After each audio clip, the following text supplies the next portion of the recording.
After having some time to process the trade deadline, and of course, everybody reviewing what Ryan Poles decided to not do at the trade deadline, in today's episode, we're going to talk about some of the biggest mistakes that Ryan Poles made. Plus, with NFL insiders more adding more smoke to the fire that Matt Eberflus could be gone, and Shane Waldron has a surprising supporter in the Bears locker room. We're going to get to all that, plus the mailbag, right after this. You are now tuned in to Chicago Bears Central, your number one place for all Chicago Bears news and content.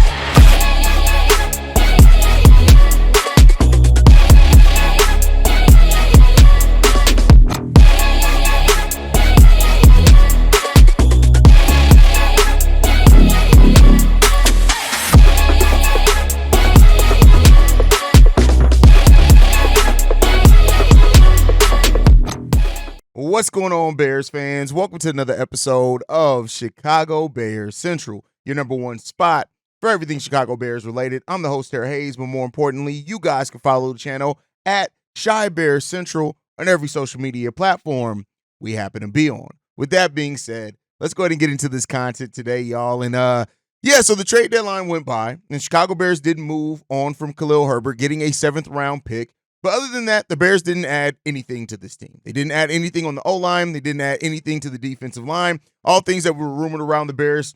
And something that was kind of growing, and I talked about this about late last week, right? Around Friday, I think Thursday or Friday last week, that the growing consensus has started to be that the Bears could very well stand pat at the trade deadline. And that's exactly what ended up happening. Now, I know that there's varying degrees of viewpoints on it. Right? Some people view that Ryan Poles should have been more aggressive, even if it meant overpaying. Some people look at it and say, well, you don't want to overpay, especially with the O-line prospects that look like are coming in this draft. You don't want to give up a second. You don't want to give up any of those because the Bears really realistically could walk away from this draft with their 1st and 2 second-round picks with 3 very good starting caliber offensive linemen. Now, some people are going to say, well, having a complete like that many rookies on your O-line, how much of a danger is that? And here's what I'll say to this. The performance of this Bears offensive line, I don't think you can get much worse than that. But, and so there are a lot of Bears fans that are really unhappy with Ryan Poles sitting on his hand at the trade deadline. The first trade deadline that Ryan Poles has not made what was supposed to be a significant move at. And so it comes down to it. Poles made his move with getting Keenan Allen. It really was early with that 4th round pick. And I think Poles looked at the state of this offensive person. This is my personal opinion. Is that he looked at the state of this offensive line and said that, yeah, I can make a move, but it's really not going to turn things around this season. Whereas I can wait in the offseason and really start revamping and rebuilding this offensive line from the ground up. And here's what I'll say to that, is that with Ryan Poles sitting on his hands, and this season is going to be a difficult finish to the season for Caleb Williams. He's going to be running for his life. You cannot go into a second year and have this type of this lack of protection for Caleb Williams, in my personal opinion. You can't do that. And if you do, you're fucking stupid. And I hope that that's not what Ryan Poles is going to do with this team and with this rookie quarterback. We'll talk about the head coach, all the type of things, of course, as the season goes on. But that's just my personal opinion. But it made me look at this and say, what were some of the biggest mistakes that were made by Ryan Poles? And some of these people are going to agree with some that they don't. Of course, the hiring of Matt Eberflus is a point of contention for some Bears fans because Matt Eberflus was interviewed before Ryan Poles was hired. Ryan Poles was hired. He then himself interviewed Matt Eberflus and decided to go with Flus.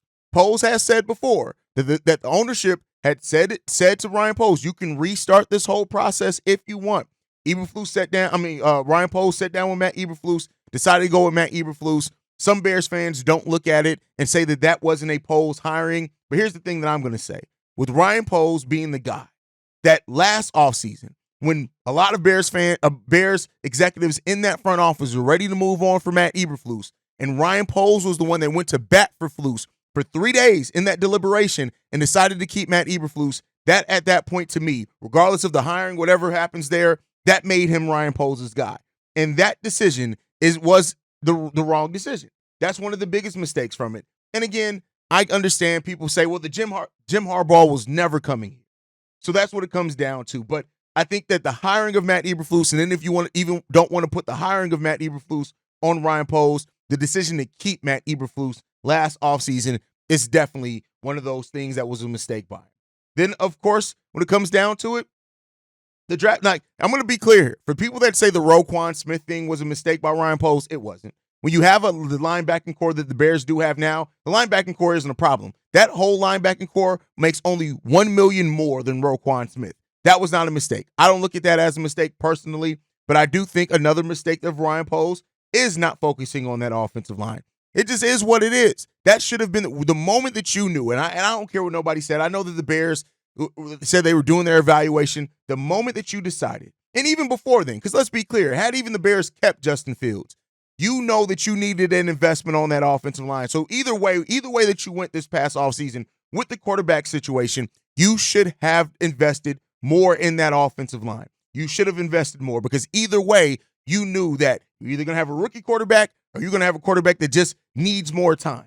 Either way, you needed a higher investment in the O-line. And while Ryan Poles did go out there and get guys that all could play multiple positions and he thought he was adding depth, at the end of the day, the Nate Davis acquisition, every decision, basically except for Darnell Wright, that Ryan Poles has made on that offensive line has not ended up working out for the team. And so those are things that you also have to look at for. More investment should have been made on that. Yes, you made a $30 million investment with Nate Davis, but guess what? You don't get no credit for that because it was the wrong fucking investment. It ended up biting you in the ass, right? Those type of things. And then when it comes down to it as well, the Tevin Jenkins. Now, I'll say this. It looks like him not extending Tevin Jenkins is going to end up being the right move because you didn't attach yourself. Tevin Jenkins still hasn't been able to stay healthy. And Tevin Jenkins may be on his way out as the offensive lineman with the Chicago Bears, but you got to do that. Of course, the Chase Claypool move, the wrong move there. The Keenan Allen trade, looking like the wrong trade there. Like, we haven't really gotten much out of that trade, right? So all of those things, when you look at it, Ryan Poles right now is in the midst of some of his worst decisions, not moving on from Velus Jones. When you got offered a, what was it, a 5th, a 6th round pick, and it ended up going somewhere else for nothing. The mistakes are starting to pile up. Now, that to me does not take away from the good decisions that he's made. Kyler Gordon, Jaquan Brisker, Tyreek Stevenson, those were all really good draft picks and investments. Terrell Smith, really good investment there. Javon Dexter, he's playing better than Jalen Carter so far this season. Yes, the rookie year, it was kind of shaky there. Javon Dexter, really good acquisition by Ryan Poles. DeAndre Swift, despite how the start of this season went, was a good acquisition by Ryan Poles. Rome Odunze, looking damn good. That's part of the reason the Keenan Allen trade looks even worse is because Rome looks ready, right? So he's made some good decisions. You cannot miss that part. But his mistakes are starting to stack up, and you got to start correcting the course of some of those mistakes and the path that has set this Bears team on if you want to be better. And let's hope that he can do that. But with that said, man, it keeps the more and more rumors keep piling up now when it comes down to what's happening with the Chicago Bears coaching staff. This one comes from Benjamin Albright as well, who says that Ben Johnson, he said it, Ben Johnson will be the next coach if he had to put his money as will be the next head coach of the Chicago Bears. And when you look at Ben Johnson, yes, he was one of the guys that a lot of people thought was going to get that Washington Commanders job, but he decided to go back to the Lions. And so maybe it is the thing that Ben Johnson, if the rumors are correct and true, right? This is if here. If those rumors were true, that Ben Johnson wants that Chicago Bears position, Ben Johnson could have literally saw and said, hey, I don't think Matt Eberflus is going to stay here. I'm willing to wait another year to wait it out and see if maybe that Bears job that I want comes available, if that's the case. I'm saying if here, because again, Albert Breer saying that Ben Johnson wanted it, but now we're hearing more and more rumblings, but it all really started there. And here's what I'm going to say on this. If and when, I'm leaning more towards when, not if, the Chicago Bears move on from Matt Eberflus, when you look at it, it is repeating some of the same cycle. And that's what a lot of Bears fans have some trepidation about. Mitchell Trubisky, same thing. His head coach was fired after his rookie season. Justin Fields, same thing. His head coach that he had as a rookie was fired after his rookie season. It's repeating the same cycle that the Chicago Bears have been on. But if the Bears do this, the question is Ben Johnson going to be able to want to break that cycle and find that success? And Ben Johnson saying recently, I love play calling. If I took a head coaching job, I would want to be a play calling head coach. And listen, I love that part. I mean, technically we have a play calling head coach right now. Matt Eberflus is just on the defensive side of the ball. What Ben Johnson has been able to do in Detroit with that offense, you can't deny the success that he's had there. And if he ends up being the next guy for the Chicago Bears, cool, so be it. Now, the question is what does Ryan Poles do to support this new head coach and to put him in a better position? AKA, you still need to get them a better offensive line, my boy. And to me, the moving on for Matt Eberflus, which should happen anyway, when that happens, that is officially when the clock starts on Ryan Poles. Now, he can stop that clock with having success, but to me, you've now changed quarterbacks. If you change quarterbacks and head coaches in successive offseasons, in consecutive offseasons, if you do that, to me, that now starts your clock. Because if you don't start getting success, I would say this: if the Bears move on from Matt Eberflus, which they still should do, that is the right decision. If the Bears aren't in the playoffs, I'll give it to you. I think that they should be. And personally, I would say they need to be in the playoffs that next year. That's my personal decision because that's what it needs to be. And that's if we still don't make the playoffs this year. It's looking bleak, but that's what it comes down to. But if you don't start having that success, and we're not talking about playoff victories at that point in time, the clock has started on Ryan Poles. And that's not to say that every decision that Poles has made has been horrible, because it hasn't. But at some point, you have to get to that next level. And if any aspect, right now it's the head coach, you can say that that's holding you back in the offensive line. But at some point, you got to start looking at, do we have the right guy making the decisions on the personnel to also get us to that next spot? And I'm just saying, look out for it, right? So overall, throughout this right now, the Bears, they took calculated risk. Keenan Allen does move on in the offseason, which looks likely. A third-round compensatory pick is probably coming to the Bears. Maybe that was more valuable than what they could have got out there in the open market. And if you move on from Matt Eberflus, you better goddamn well get it right. And let's hope that they can. Now, with that said, let's get into the next topic. Shane Waldron has been getting a lot of criticism from Bears fans. His play calling, it was good for a couple of weeks. Now it's gotten back to being bad, all that type of shit. And so now it gets to the point where now people on top of Matt Eberflus are looking at what is Shane Waldron's future with the Chicago Bears team, of course. And Shane Waldron has a surprising supporter. This one coming from Rome Odunze saying this: I think Shane is doing a good job. I think he's consistently working his tail off to put us in the right positions.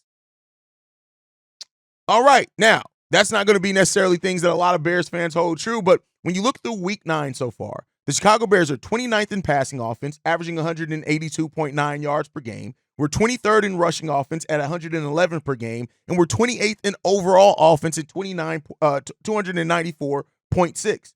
The Bears' offense is towards the bottom of the league in every major statistical category. To me, that means that your job should be being reviewed. You got to be better than this. Now, the Bears could very well finish strong. We've seen that, right? The Bears had another players-only meeting as well, which, TJ Edwards came out and said that they had a meeting saying this: it was real. It was everything, understanding that we're doing right now isn't good enough. It's not our standard. I think we needed that a little bit. Now, keep in mind, the last time that the Chicago Bears had a team meeting, a players meeting like that, we went out and put up, 3 straight games of 30-plus points, right? So maybe this is needed, but at some point, you got to ask yourself, how many players meetings is it gonna take to have some substantial change? And if that's the thing you have to keep going back to, you got to start asking questions from the top down, right? So while it's good to hear that Rome Odunze has some faith in Shane Waldron, maybe that's him trying to motivate a little bit and trying to calm Bears fans down a little bit. We need better success. And having a bunch of players meetings and things like that with your leadership committee, it's all great. But in the situation and place that we're having those in, it brings more questions than answers, because right now, shit is looking bad around Chicago. The loss to the Commanders, that Hail Mary, and then the following loss to the Arizona Cardinals has sent the Bears and Bears fandom down a fucking tailspin. And it's understandable, right? I wouldn't even get to the point of calling it like on Chicago Bulls Central. I have this thing of saying sky's falling Bulls fans. I wouldn't even necessarily call it there here, because listen, it's been bad. It's been terrible. And when your coaching staff looks as out of touch and out of sync as what they have been, that's ugly. And so, we need the offense to be better. The defense has been solid enough. And that is why I still do have some faith for the season finishing strong for the Chicago Bears. Whatever that looks like is what that looks like. This Bears defense is typically going to put your offense in a position where it can win games. The offense just has to be better. Those numbers, 29th in passing, 23rd in rushing, 28th overall, that's not good enough. And it's especially not good enough when you look at the talent that we have here on this offensive side of the ball. And while I know people want to blame Shane or blame Caleb or blame Eberflus as the singular reasons why, at the end of the day, we should be better. And the offensive line is definitely holding this Bears team back. But either with that, we got to be better. That's not to say that Caleb has not had, he has to be more accurate down the field. He has to be more accurate down the field. And has to understand some of the things he got away with in college just aren't going to fly at the NFL level. But overall, let's hope that this players meeting, let's hope that these words from Rome Odunze start this Bears team going down a better path than what they've been headed down the last couple of weeks. Because I tell you what, I don't know about y'all, but I'm sick of fucking losing. Tired of it.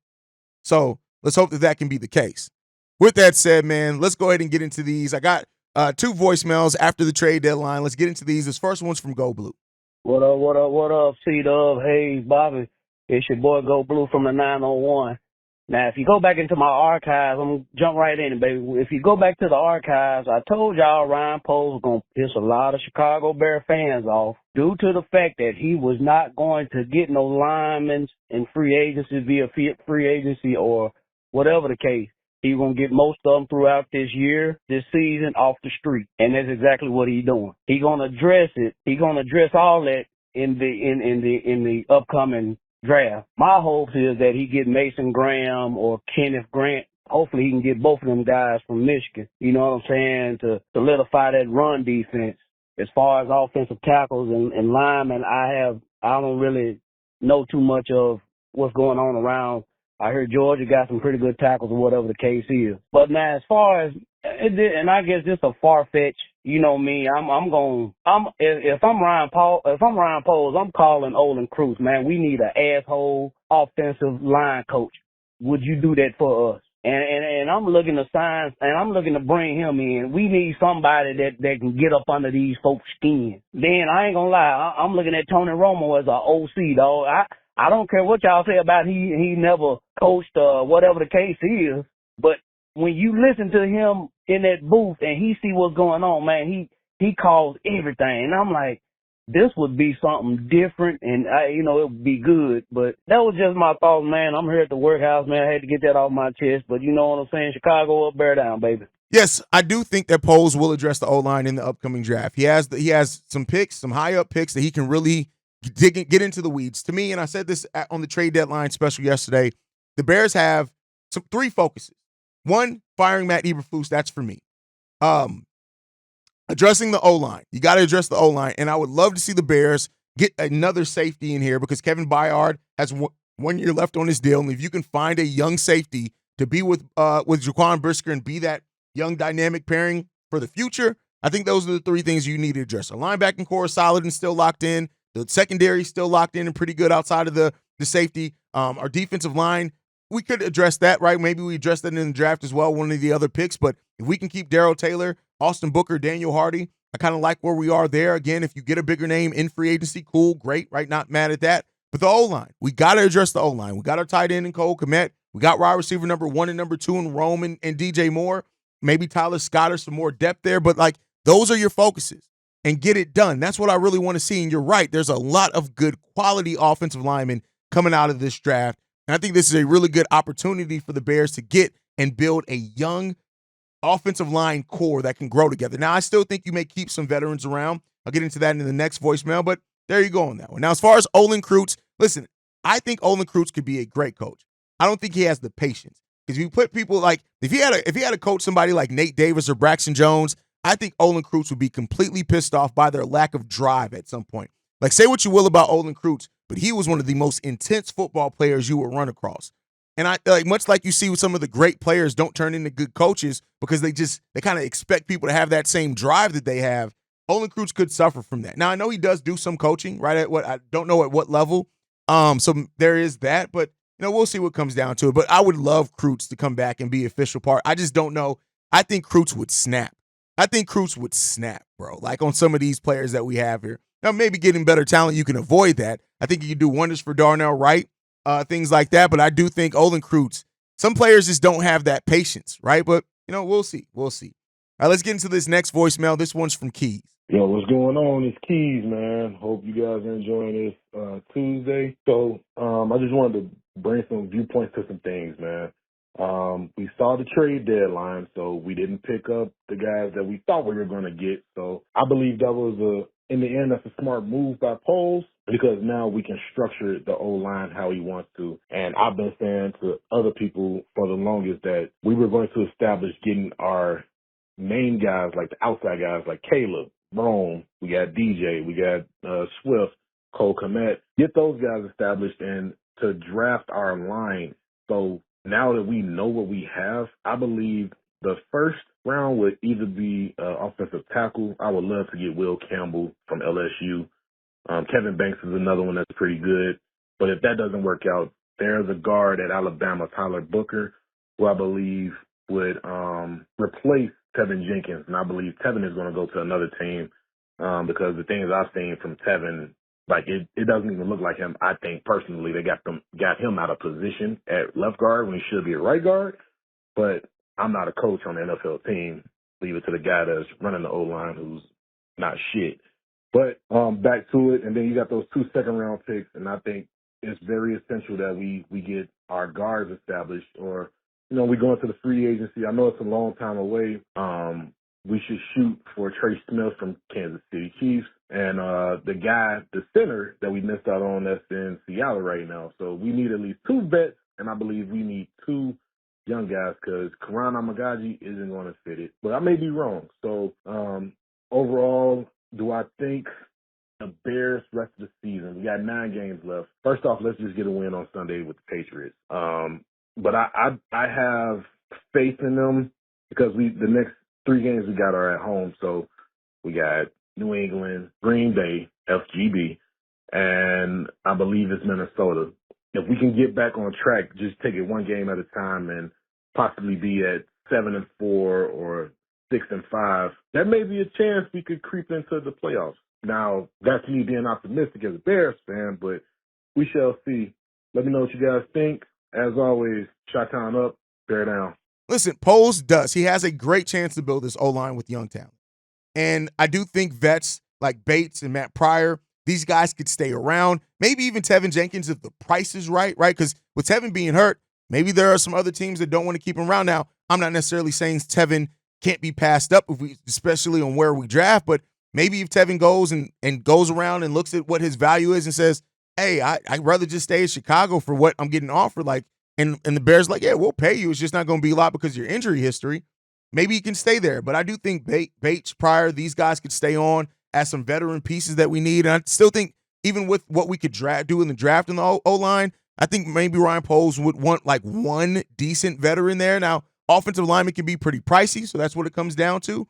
And we'll see. But he has a great opportunity to go out and build this O-line. Now, as far as taking it week by week, yeah, let's get this win over the Pats because we just need a win. We need a win. I do not want to go on I don't want this losing streak to continue. Let's get this dub, right? And then, yeah, let's hope some home cooking helps. Let's hope that the Bears build some confidence. Let's hope that these things happen because if they do, I'm not saying that I still think or have the same kind of win-loss prediction that I have for the Bears that I had coming into the season. But, this season is not done in the fact that, some people are saying the Bears may not win another game other than the Pats game. I'm not necessarily, I don't feel that way because I think with this defense and the way that they are able to keep teams out the end zone, that the offense is going to have some chance. They just got to put some shit together. So let's hope that that's the case. But guys, thank you so much for tuning in. Thank you for leaving those voicemails. Make sure you guys are following the show at Shy Bear Central. You can send us any feedback, questions, comments, concerns. ChicagoBearCentral@gmail.com. Lastly, if you want to leave a text message and our voicemail for the mailbag, the number to do so, 773-242-9336. We are the #1 spot for everything Chicago Bears related, but that's thanks to you guys. And like I like to end every episode on, Chi-Town up, but bear down. Love you guys. Peace, y'all. This has been a presentation of the Break Media.